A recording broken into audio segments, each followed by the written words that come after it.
안녕하십니까. HR리스트 김피입니다.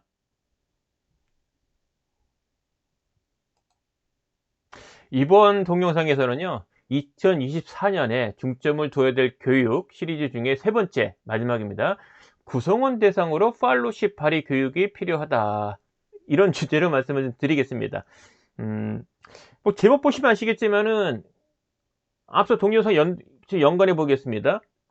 내년 상황이 안 좋아요.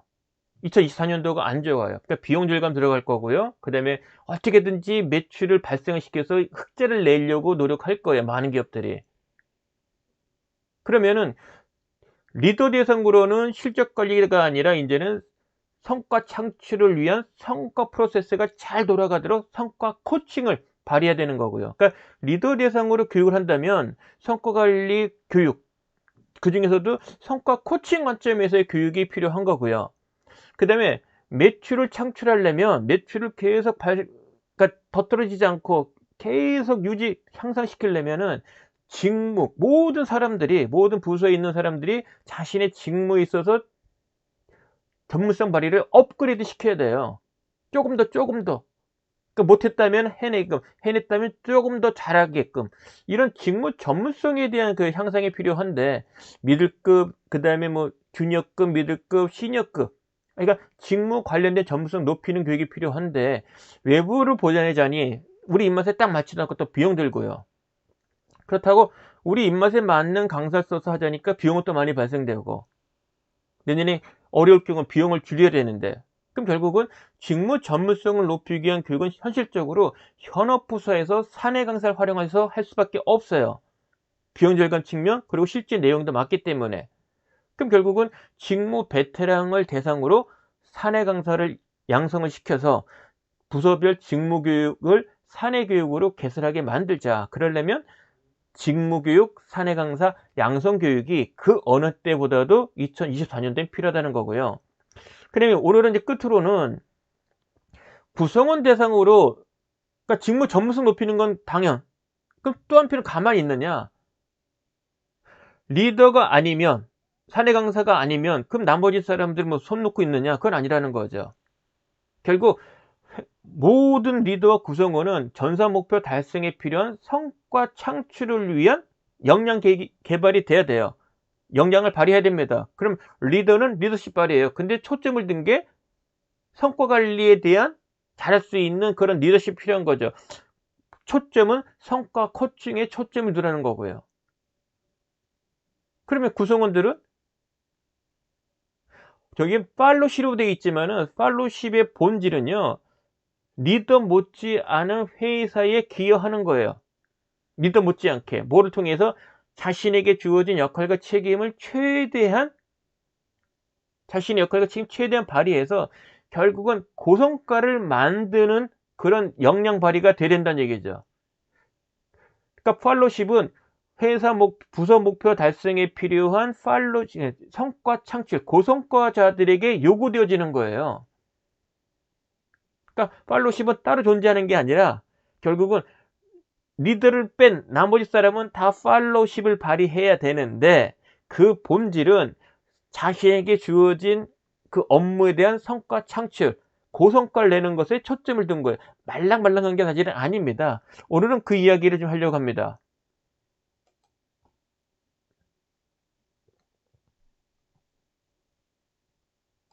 잠깐 개념적으로 살펴볼게요. 단위 조직의 리더가 아니면, 직책자가 아니면은 당연히 뭐 팔로워죠. 그죠? 근데 우리나라 같은 경우는 리더가 아닌 경우 대부분은 이제 직급이 있어요. 그래서 사원 대리, 과장, 부장, 차장, 부장 이렇게 부르기도 하고요. 또는 뭐 선임, 뭐 책임 수석 뭐 이렇게 부르기도 하고요. 또는 이런 직급이 없는 경우는 뭐 별칭이 있죠. 어소시에이트 또는 뭐 매니저 또는 프로 이런 말로 해요. 즉 리더가 아닌 사람들에 대한 호칭으로 지금 같은 호칭들이 있습니다. 근데 이 자체도 사실은 리더가 아니면 팔로워예요. 그러니까 팔로우인데 회사마다 부르는 호칭이 직급으로 해서 달리 부르거나 또는 연차별로 해서 달리 부르거나 이런 식으로 호칭이 존재하는 거죠. 하지만 그 본질은 다 팔로워다. 그러니까 팔로우란 말 자체는 비하적이거나 나쁜 의미는 아니에요. 리더가 아닌 사람에 대한 총칭입니다. 그래서 또 어떤 사람은 리더가 아니면 부하, 졸개, 수하 뭐 이런 거 아니야? 또 영어 영문 사전 찾아보면은요. 영어 사전 찾아보면은 팔로워가 뭐 졸개, 수하, 부하 이렇게 돼 있기도 해요. 그건 사전적인 의미. 사전적인 의미. 제가 오늘 말씀드린 이 팔로우십은 리더가 아닌 구성원들, 팔로들에게 요구되어지는 건데 그 본질은 고성과자를 지향하는 거예요. 궁극적으로는 팔로우로서 이제 넘는 거는 그 벽을 뚫는 거는 바로 리더가 되는 거예요. 그러면 리더가 되기 전 단계까지는 사실은 리더와 다를 바가 전혀 없다는 겁니다. 특히 성과 창출 면에서는 고성과자예요.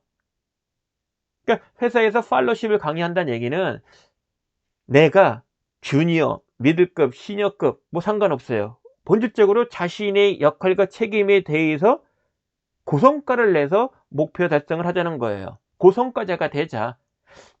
주니어급이건 미들급이건 시니어급이건 간에 각자의 역할과 책임에 있어서는 고성과자가 되자. 그걸 지향하는 게 팔로우십인 거예요. 그럼 이게 두리뭉실한 거냐? 아니에요. 우리가 알고 있는 팔로우십에 대한 이 개념을 주창하신 분은 로버트 E. 켈리 교수예요. 이분에 의해서 이제 팔로우십이 이제 강조된 건데, 그러니까 로버트 E. 켈리 교수가 강조하는 팔로우십은 궁극적으로는 모든 팔로우는 자신에게 주어진 일에 있어서의 고성과를 만들어낼 수 있어야 된다. 그런 사람들로 가득 찬 조직들이 결국은 살아남더라. 근데 이들은 리더는 아니야. 팔로워예요. 그런데 고성과자예요. 그럼 고성과를 내는 특징을 보니까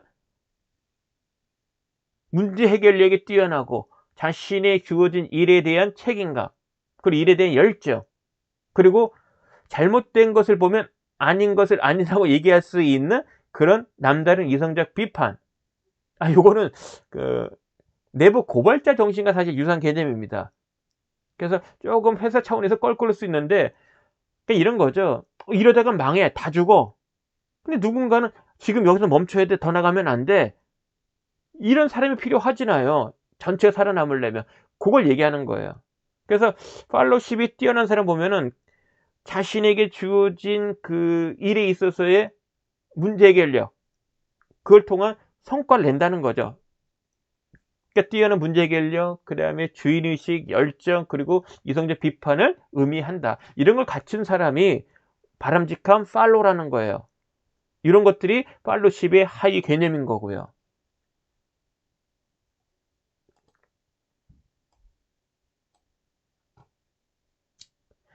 결국은 회사 차원 또는 리더 차원에서 구성원들에게 해야 될 것은 지금 말씀드린 이와 같은 팔로우십의 발휘되도록 촉진을 시켜야 된다는 얘기예요. 그러니까 팔로우십의 발휘는 자신의 목이에요. 나 이만큼의 고성과자야. 이걸 입증해야 돼. 그래 돋보여야 그래 리더가 해야 되는 거 아니에요. 그러니까 팔로우십에 대한 것은 구성원들 그 자체의 그 목이지만 리더는 이와 같은 부분을 발휘할 수 있도록 도와줘야 돼요. 그리고 지금 여러분들에게 지금 보이시는 이 화면 보면은 리더란 얘기는 팔로 중에서 당연히 일의 성과와 팔로로서 역할과 책임을 다 발휘한 사람이야. 그 중에서 엄선된 겁니다. 그 이제 리더가 되면은 그때서 비로소 이제 리더로서 주어진 역할과 책임을 다하는데 필요한 리더십 교육을 시키는 거죠. 그러니까 리더가 됐다는 얘기는 리더십의 발휘를 기대하지만 그 이면에는 이미 팔로로서의 최고의 모습이 된 거예요. 그게 깔려 있어요. 그러니까 고성과를 내는데 필요한 문제 해결력, 열정과 책임, 이성적 비판을 갖고 있어요. 그런데 이제는 리더가 돼서 단위적인 목표가 달성되도록 성과 창출을 하라는 거예요. 누구와 같이? 구성원과 같이. 그러니까 구성원이 리더십 발휘가 잘 되도록 촉진시켜 주는 것. 그리고 목표가 달성되도록 성과 창출하는 데 필요한 리더십을 발휘하라는 겁니다. 그건 리더가 됐을 때 비로소 해야 되는 거니까 리더가 되면은 회사 차원에서는 팔로우십 발휘가 아니라 리더십 발휘를 위한 교육을 시킨다는 거죠. 어쨌거나 리더가 되려면 먼저 구성원으로서의 뛰어난 팔로우십의 발휘를 입증해야 돼요. 리더가 되고 싶으면 팔로우십을 발휘해서 나 뛰어난 팔로워야, 내 팔로우십이 뛰어나, 이걸 입증해야 됩니다. 뭐로? 고성과로. 그 과정에 있어서 열정과 책임과 뛰어난 문제결력과 이성적 비판을 발휘를 함으로써 입증해야 되는 거죠.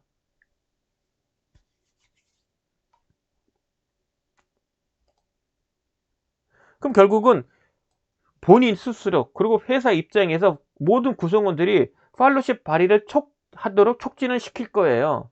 근데 그 시작점은 뭐냐? 지금 제가 말씀드리는 팔로워에게 리더에게 요구되어지는 건 리더십. 그럼 리더가 아닌 모든 구성원들, 즉 팔로에게 요구되는 건 팔로우십이에요. 그 개념 그리고 그 팔로우십을 발휘하기 위해서 필요한 능력은 구체적으로 문제결력, 그다음에 열정과 책임감, 그 다음에 이성적 비판, 이런 것들이에요. 그리고 더 포인트는 사실은 지금보다도 더 나은, 더 좋은 성과를 만들어낼 수 있는데 필요한 그런 방법들을 배우는 겁니다. 그러니까 결국 고성과자가 되기 위한 노력, 그 과정의 모습들을 우리는 팔로우십 발휘라고 볼 수 있다는 거죠. 그러면 결국 고성과를 만드는 데 필요한 것들은 팔로우십 발휘에 필요한 교육이라고 볼 수도 있는 거예요. 그래서 아예 우리나라 같은 경우는 대표적으로 직급 승진자를 대상으로 직급 승진자 교육을 시켰단 말이에요. 그 본질은 사실은 팔로우십 발휘 부분이 되는 거죠. 그러니까 주니어급이든 그다음에 미들급이건 시니어급이건 신임 대리, 과장, 차장, 부장에 대한 직급 승진자 교육의 포인트는 사실은요, 지금보다 더 많은 팔로우십을 발휘하시라는 거예요. 팔로우십에 해당이 되는 그 능력들을 조금 더 발휘하라는 거죠. 그러니까 실질적으로 팔로우십 발휘 교육은 엄연히 따지면은 신규 입사자 교육부터 시작돼요. 신입사 교육부터 사실은 팔로우십 발휘를 촉진하는 교육의 시작이 되는 거죠. 언제까지? 직책자가 될 때까지. 근데 팔로우십 발휘의 책임은 누구? 당사자. 그런데 회사에서 고성과를 만드는 데는 회사도 유리한 거니까 고성과를 만들도록 필요한 교육을 개발하고 운영하는 건 당연한 거죠. 그래서 사실은 신규 입사자 교육부터 팔로우십 발휘를 위한 교육이다. 내용적으로는 고성과자가 되기 위한 교육이다. 단지 이거를 직급 또는 연차별로 나눠서 할 뿐이다. 그래서 지금의 대표적인 직급에 대한 그 승격자 교육, 직급 승진자 교육들 또는 그 연차별 교육도 사실 따지고 보면은요, 어떤 그 직급의 그 연차에 다 해당이 돼요. 그러면 그 직급 승진자 때 필요한 교육은 팔로우십 발휘 관점에서 집중하는 교육이 되는 거고요.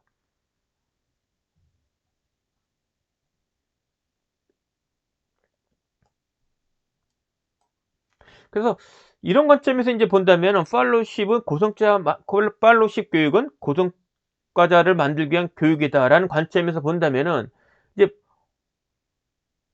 이런 거죠. 팔로우십의 발휘는 결국은 회사 입장에 보면은 회사에 미션이 있고 비전이 있어요. 그 비전 달성을 위한 중장기 경영 전략들이 있어요. 그거를 달성하기 위해서, 비전을 달성하기 위해서 남다른 노력이 필요해요. 그래서 핵심 가치를 만들어요. 핵심 가치를 발휘를 해야 우리한테 주어진 경영 목표가 달성이 될 뚱말뚱이란 말이에요. 그럼 이런 부분을 지향을 하는 노력들이 바로 팔로우십 발휘라는 거죠. 그러니까 고성과자를 지향을 하면서 또 한편으로는 그 말도 안 되는 목표를 달성하는 데 필요한 남다른 노력들, 핵심 가치에 대한 남보다의 그 강력한 실천, 이런 것들이 팔로우십에 사실은 들어가 있는 겁니다. 이런데 이런 교육을 안 합니까? 해야죠. 그 당연히 2024년도에 우리가 중점을 둬야 할 교육은 구성원 대상으로 하면 팔로우십 발휘다. 팔로우십 발휘는 각자의 목인데 스스로 입증을 해야 되는데 고성과를 내는 것을 모든 구성원이 고성과자가 되는 건 좋은 거니 회사 차원에서 개입을 해서 팔로우십 발휘를 촉진시키자. 그게 대표적인 게 직급 승진자 교육인 거예요. 그러면 교육 내용도 팔로우십 발휘를 위해서 필요한 교육이 돼야 되는데 주니어, 미들급, 시니어급에 따라서 좀 달리 접근할 필요는 있다. 그래서 회사마다 지금 고민한다면 신임 대리라면은 팔로우십 발휘가 중요하다. 그래서 팔로우십은 뭐다? 그런 관점에서 당신은 지금 팔로우 유형으로서 어떤 건지, 그리고 팔로우십 발휘 수준은 어느 수준인지 알고 부족한 거를 찾아서 그거를 개선시키는 노력을 다루는 게 신임 대리급에 맞는 교육이 아닌가 생각이 든 거고요. 그 다음에 이제 과장이나 차부장 같은 경우는 좀 연차가 쌓여 있지 않습니까? 다양한 경험도 있고. 그래서 문제 해결력에 초점을 둔 교육, 또는 차부장이라면은 후배 육성도 사실은 나쁘진 않아요. 왜? 곧 직책자가 될 거니까. 그런 초점을 둔 교육도 사실은 타당을 합니다. 아무튼 팔로우십 발휘를 필요한 거고, 그러려면은 교육이 필요하다. 그래서 2024년도에 이제 구성원 대상으로 팔로우십 발휘를 위한 교육에 대한 것을 관심 좀 가지시라고 여러분에게 소개해 드립니다. 자, 이번 영상은 여기까지이고요. 이로써 2024년도에 중점을 둬야 될 교육 3가지 모두 다 다뤘습니다. 리더 대상으로는 실적 관리보다는 성과 코칭을 해야 된다는 초점의 그런 성과 코칭 교육을 강조했고요. 두 번째는 직무, 그러니까 불황 타기를 위해서는 결국은 모든 사람들이 직무 전문성을 조금 더 발휘해야 돼요. 그러려면 직무 교육은 사내 강사를 활용해서 해야 되니까 직무 교육, 사내 강사, 양성 교육이 필요하다. 그리고 이번 영상에 말씀드렸던 것처럼 모두에게, 구성원 모두에게는 팔로우십 발휘를 위한 교육이 필요하다. 즉 고성과를 만드는 그런 교육이 필요하다. 자, 이상으로 이번 영상 마치겠습니다. 고맙습니다.